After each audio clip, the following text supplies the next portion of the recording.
Well, a very good morning, good evening, good afternoon to you, wherever you might be in the world. Happy Sunday. Where I am, obviously, it's Perth, Western Australia, and by the time this is loaded, it will actually be, or published rather, it'll actually be Sunday afternoon. Anyway, if you're new to the channel, my name is Anna Lorena, I tend to go by.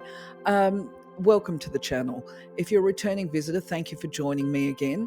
Today, I've got a little bit of content to go over, but I'm hoping that I'll be able to do it reasonably quickly. But just in case I don't forget, I've got timing chapters in the description, so you can just jump to whatever it is that you want to go to. Hopefully my little puppy dog is going to behave himself today, because he was absolutely shocking when I was recording a video the other day. Now, just a little bit of information for you. I'm actually trying to record in advance because I've got family coming over from the eastern states. And of course, I'm looking to spend time with them and to be available because they're not here all the time. So without further ado, I'm going to jump right in and let you know what has been happening here, what is happening for me as well, and where some of my plans are going currently, and where this leaves the channel going forward. And I think it leaves it all in a positive light. So in the first instance, I'm currently revamping my website. This is a new task that I've set myself, and I started doing it probably 2 days ago. And this is because I have a plan and an intention for the website, which is actually a direct consequence to me doing the Crystal Magic channel. My intention is to develop an e-commerce store, if I can speak, and attach it to the back end of my website so that you can actually feel confident that the crystals that you're purchasing are the real deal, that there's no false advertising and everything is clearly outlined for you. Either way, it's a work in progress. But where I'm going with this is, of course, I went over to the website to look at doing this, and I thought, oh my goodness me, I actually can't do the e-commerce still yet.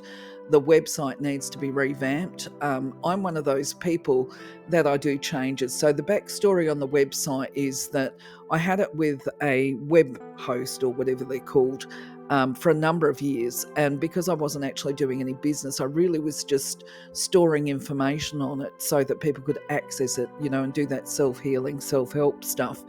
And so it was costing me money for nothing, basically. And it was costing me a lot of money in the end, because it was US rates, which of course converted over, it was costing me about 65 Australian dollars a month, which just at some point you've got to be smart about it and go, look, I've got to cut my losses here and shift over to a new website, which I did. But at the time that I did it, I'd also got a copyright infringement from using images. So this is where I got into the pathway of doing AI generated art. So where I'm going with this is, of course, I've gone over to the website and I've looked at it again, and I thought, you know what, actually, I know how to work within copyright now, and I'm confident and comfortable that I won't get any more copyright breaches. So that's my intention going forward. So I thought it really doesn't reflect the website in its current state, who I am and what I'm about. So it's got to have a major overhaul. I've started doing that before I go into the e-commerce. So anyway, that's going to be fairly time consuming for me, I guess. And the bonus of that, I guess, for people that like to watch my videos is, because I'm going to be more time poor, I'm not going to be able to spend as much time on the videos. And we all know I go on a tangent, so it's probably a good thing if I can get my videos to be shorter. Now, the other news, of course, so I don't know what's going on with my audio, but I actually just realised that I had recorded this slide and then it seemed to disappear. So take 2 on this one, okay? The other thing I want to make mention of before it disappeared was the fact that we held our local community gathering. That one happened on Wednesday. It was a lot smaller than previous ones. There was a number of people that were no-shows. Now, as far as I'm concerned, that's fine, because what happens is, in a smaller group, there's a better opportunity to connect with people, and for me to actually to deliver some services. So I do love doing readings, and I did manage to give a reading to 2 people there using my tarot cards, as well as do the hosting and that, which was just wonderful for me.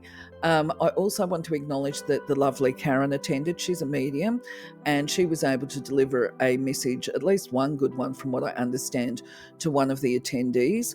And I wanted to also acknowledge Karen and Karina, not Karen, the 3Ks the other night, honestly. So Karen was the medium, and then Kerry and Karina are an amazing support for me. They have certainly supporting me emotionally to be able to deliver these things and to stay on top of it and to try and get myself a little bit organized. So they help me set up the crystals. And anyway, they're a great support. So I want to acknowledge them as well. Now, the other thing too that I wanted to make mention of is when I am able to host these events and also deliver readings, I'm reminded and prompted of, shall we say, previous wisdom that I've held or that I've learned over the years.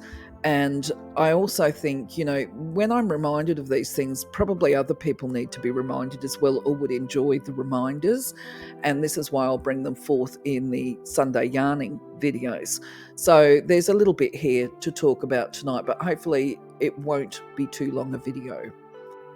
So this is said with some humour because one of the people laughed when I responded to one of the people that attended who had asked if they could take some of the literature that I create and present to people at the events, which is just information and strategy. And to be quite honest, there's a lot of it available online, but these are my interpretations and how I work. And so therefore, when I put it down on paper, it's got my copyright to it. It's my intellectual property. It's what I've worked through. So in fact, no, I don't let people just, if I'm holding a free event, no, they don't get to take my stuff home with them. And people were a bit surprised by that. And I thought, well, no, I've dedicated a lot of years to this stuff. In fact, one of the ladies that attended, she made a comment, and I've got to put this into context, because she said she had a tarot pack and she was wanting to develop and get better at doing it. So she asked me how I was taught, and I started to show her how I was taught and explain things to her and how to read and feel the cards, because I do it differently to a lot of people. I didn't really learn how to read from a textbook per se. Now, in the course of that conversation, she turned around and she said to me, "Gosh, gee, you know a lot about the cards as you do." And my response was, I didn't really know how to answer it at the time because I actually am not a bragger, but it can come across that way sometimes. So I almost hung my head in shame when she was leaving, because I had turned around and said to her almost, that mumbled kind of thing, well, I'd like to think that I do know about the cards because I've been doing them for 25 years. I've had plenty of time to practice them. So when she was leaving, she apologised to me and she said, "Oh, I hope I didn't offend you because you've been doing it for 25 years when I asked you whatever." And of course I had to say, no, not at all. But I could have, if the floor could have opened up and swallowed me at that point in time, I would have loved it because everybody in the room heard it. And I felt like that was potentially able to be interpreted as, Anna's out there big shotting herself saying, well, I've been doing tarot for 25 years. Not at all. I've been doing it for a long time. I've delivered a lot of readings. I have developed my skill base over many years. And so therefore you would expect, that old saying of whatever you devote your time and energy to, you get proficient at it. So, if you're playing a violin or whatever and you're doing it every day for 25 years, you're going to become really, really good at it. I'm not saying I'm really, really good at tarot reading. What I'm saying is I've got 25 years behind me, so I've had a lot of practice at it. Oh, and just back to the point, yes, when it comes to my content, very much so, it is my intellectual property. It's gathered over many years, and I think I'm happy to share it at a paid workshop, but not at a free event where I'm already paying for the room. So on with the reminders of the night, and some of this came through from the readings and some from conversations with people that were attending the workshop, right? And that was the conversations about gifting, that a lot of people, make the comment, I used to give to everybody. I used to was too happy to just give to people, whether it was my time, whether it was my money, whether it was presents or whatever. I used to give, and now I give to nobody, okay? Now, so actually, the reminder there that came to me was that spiritual law thing. There's 2 points actually, and I remembered this after I've written the transcript. The first one is that under spiritual law, gifting precedes receiving. So if we're wanting something for the universe to give to us, if we're attempting to manifest, then gifting provides, or it's a very important part of receiving, we have to have that balance of gifting and receiving. So if we're giving all the time, then okay, we're going to get physically drained because we're giving, and we might end up financially drained if what we're doing is giving money. But the bottom line is there has to be that balance there. And if there's not a balance, then we've got a boundary issue. Okay, so it's about having healthy boundaries and making sure that we don't leave ourselves spent with the life force sucked away from us, and to be a little bit discerning about who we give to, because there are some people in the world who will actually take, and they will take when they don't need what it is that you're offering, but they have this poverty mindset where they will see a freebie and they'll just grab it and run with it. So the point is, be discerning about who you're gifting to, but understand, and this is what I reminded these people too, that I also have been down this pathway where I've given and given and given, and then reached that point where it's like, you know what, enough is enough. I'm not doing any more giving. I am now actually going to basically keep my energy to myself. And I said, and the problem with that is when we start withholding gifting, obviously we're creating an energetic imbalance for ourselves and blocking ourselves from receiving. But the other thing is that there's something emotionally rewarding about giving and gifting to people. It feels pleasurable for us as well as the person that receives, hopefully. And the bottom line is that I don't feel comfortable inside when I'm not actually gifting something, but I've got to keep reins, as do all of us, on what we gift, how much we gift, and how often we gift, if that makes sense. And then there's the business of the spiritual law of reflection, and that came up again as well. Certainly for me, upon reflection, there's different ways to reflect and different reflections as well as part of understanding this. So, how will I begin it? I've got my notes here. When we talk about the spiritual law of reflection, we're talking about monitoring the judgments that we hold of other people and ourselves, okay? Because basically, when we judge other people, it's it's very much associated with that law of karma. What we put out comes back to us. But the same thing is too, that just remember, if I put this, I'm trying to put this into some kind of example for people, okay? So you will know yourself, because we've all been there, done that. We might look at somebody and we might judge them harshly, and we sort of think, well, they need to do X, Y, and Z or whatever. So the reflection for us is that, one, we just judge them. And when we judge other people feel judged. Even if they don't hear the judgment, quite often they will pick up on it sooner or later. And when they pick up on it, they will start questioning and feeling this judgment. And then they will ask the questions, well, why is that person judging me? And then they're going to scrutinize back, and they're going to unpick all of your foibles. And then they will reach a conclusion of, well, who does that person think they are to judge me? It just creates a lot of angst, okay? So it's best to avoid judging people at the best of times. But the other thing is, in my observation, when a person is judging another person, quite often they are transferring and projecting their own stuff. So if they say, for example, that person needs to do X, Y, and Z, if they really stopped and took a long, hard look at themselves in the mirror, they would actually recognize that this is stuff they need to be working on. So that's one aspect of the law of reflection.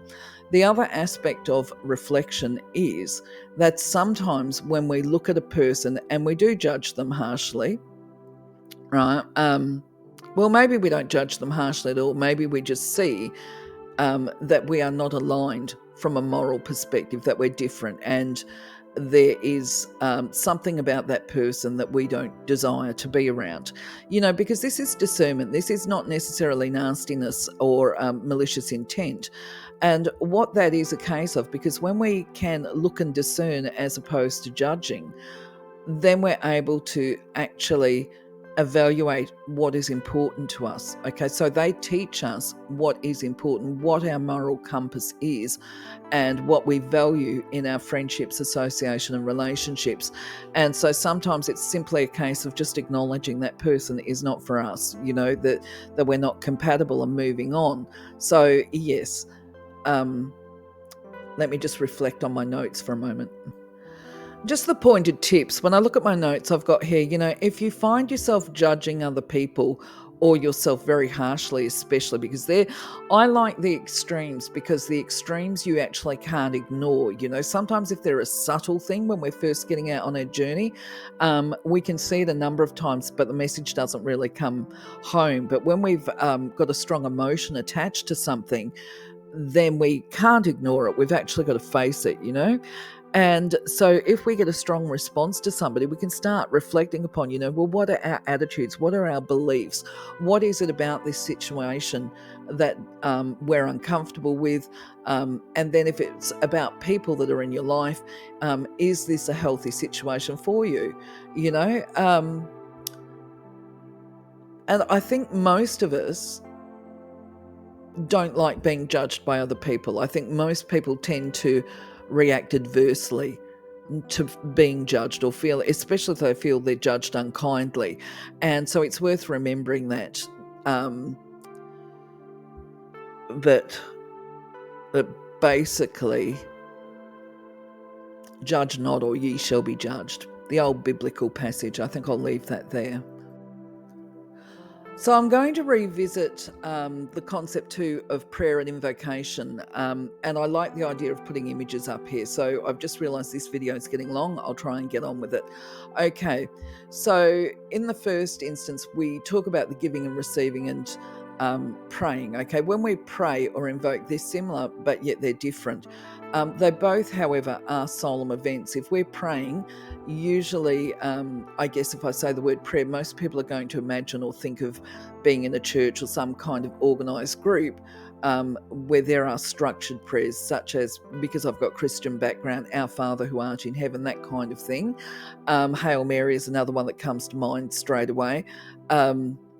But prayer can be more than that. Most people who have some sense of spirituality actually get that. It can just be a conversation with the Creator or God or whatever name you use to define and articulate, and have that inner dialogue.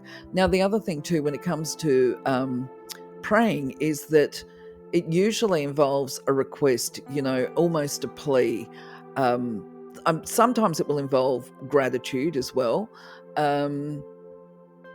But there's usually some kind of request, whether it's to heal or I'm just thinking about my words here to be clear on it. I guess what I'm trying to say is, when we pray, if we look at the body language, the head is down, the eyes are closed, the face is down, the hands are clasped together. Sometimes the fingers are pointing upright or whatever. But there is a prayer and a hope. Now, that it's very much with hope and a faith in God, but not necessarily a faith in the receptivity of whatever it is that they're praying for.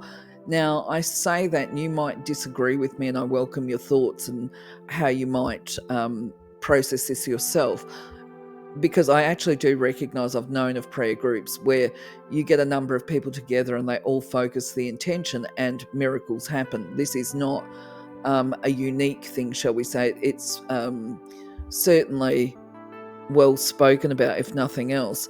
And also the power of the spoken or the verbalized prayer, the one that we speak out loud, that is also said to amplify the intention of the prayer and open a person to receiving. But what I guess I'm trying to draw here is the fact that when we pray, it's almost based on this body language, a one-way street. And it's kind of, because the eyes are closed, the head's bowed, the hands are clasped, the person is actually somewhat shut off to receiving the blessings and the miracle. And I don't know, I'm speculating here. Maybe the divine, the creator, has to work on the energy to open a person up to receive. I'm not sure, but either way, prayer is different, and it's largely to do with the body language when we're comparing it to invocation. So the similarities are between invocation and prayer is that both must be delivered in a solemn way, because you've got to be centered, focused, and not distracted when you're actually doing an invocation, because this really is a call. It is a call, not so much as a request for help, but rather a call, a universal command. We can say actually it's a demand. Of course, there are parameters on this, all right? in that you've got to adhere to be effective at doing an invocation. You've got to make sure that you're not imposing your will on another person or going against divine will. Okay, so when I do my invocations, and this is what I teach people to do, is that they call upon the Creator first, then the angels and guides, the divine guided aspect, and then I will actually outline what I'm invoking for. So, usually speaking, it is that the person receive healing for whatever is considered to be divinely appropriate for them under grace and in the divine way. That way, I can be sure that I'm not imposing my will and trying to force things to happen, because, of course, that brings karma as well. Let's be real. Anyway, it's beneficial in that it tends to assist us as humans walking on the planet to release resistance to whatever's going on. Now, the other thing when it comes to an invocation, because it is actually a conscious activity, it is an alignment of will with the divine will, we always start an invocation by doing the sacred breath. Okay, and I've got videos up on how to do that. And also, when we do an invocation, we deliver it in a firm voice, a respectful voice, not shouting, of course, but with confidence and utmost belief in a positive outcome. Now, of course, as with prayer, there's power in the spoken word. So the idea is that we deliver the invocations verbally, out loud, if we can. But sometimes we can't do that. Sometimes if we're in an environment where there's a lot going on behind us, we have to try and center and then do the invocation verbally. Now, it's always a good idea, this is a tip, to actually think about what it is that you're trying to achieve with your invocation before you actually do it. So you might want to map it out, get the wording right, because it needs to be delivered in the positive, it needs to be fairly simple, and we need to be able to state it clearly and articulate it and finish it with gratitude.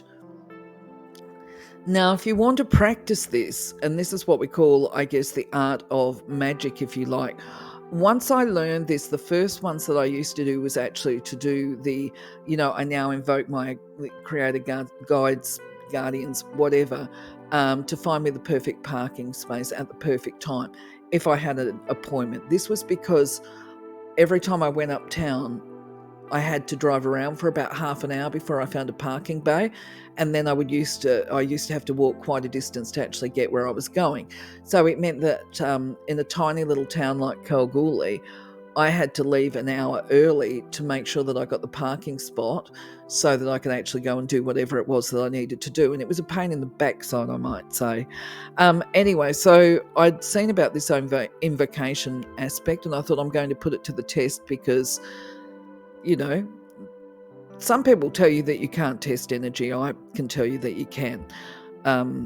Because when we say can't, we're putting a limitation on. That's the first thing. That's the way I rationalized it. It was like, if you tell me that you can't, then Creator says anything is possible, so I'm willing to give it a go. So what I did was I actually did an invocation that I would get to the perfect parking bay at the perfect time, to be able to fulfill my business under grace and in the divine way. Thanks be, as you do. So anyway, it's absolutely never failed me, and because I've done it so often now, I still get the best parking spots in town, really. So just putting that out there, you might want to try doing it yourself. So I guess at this point, when we talk about the Crystal Magicke update, this is not so much channel related, but it refers to what's going on with the website. And that is, of course, I've been contacting suppliers throughout the world, if you like, and forming relationships with them over the last few months as part of re-experiencing crystals so that I can talk about them to you. And in that process, I have obviously made some really good connections, is where I'm going. And one of them, we were having a conversation that we can organise something where I will put this web store on the back, and the product, I'll have some product that I'll sell here direct from Australia. This is going forward. I can't give you a time frame or an estimate of when we're actually going to start doing this, because I don't know how long it's going to take me to fix the website anyway, but it would mean that I will be able to provide quality product at a good price, I think, because some of them are actually carvers. If you like carving I've got a contact in China that will actually carve the material and can give me certificates of verification to let me know where they buy their product from.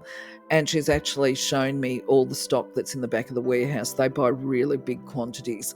And not only that, look, I'll save some of that conversation for later.